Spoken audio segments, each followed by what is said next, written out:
गुजरात में एक और छात्रों को पढ़ाने की बड़ी बड़ी बातें सरकार की ओर से की जाती है। वहीं कई गांवों से उनकी आवाजाही के लिए सुचारू बस व्यवस्था ही नहीं होने से छात्र आए दिन चक्का जाम करने को मजबूर हो रहे हैं। कुछ ऐसा ही वडोदरा के सांकरदा गांव के पास भी फिर एक बार नजर आया। वडोदरा के सावली के सांकरदा में एसटी बसों की अनियमितता और अपर्याप्त व्यवस्था से नाराज बड़ी संख्या में छात्रों ने सड़क पर बसें रोककर चक्का जाम किया।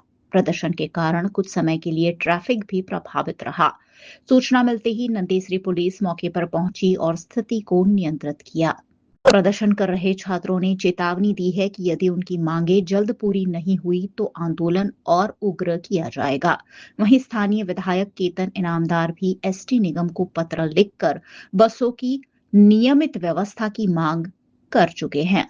અમારે આજે બસ રોકવાનું જરૂર પડી કેમ કે અમે કેટલા દિવસથી અપીલ કરેલી છે કે અમને નવી બસ ફાળવો, તે છતાંય અમને ખોટા આશ્વાસનો આપવામાં આવે છે ને અમારી રજૂઆતનું કંઈ નિરાકરણ આવતું નથી।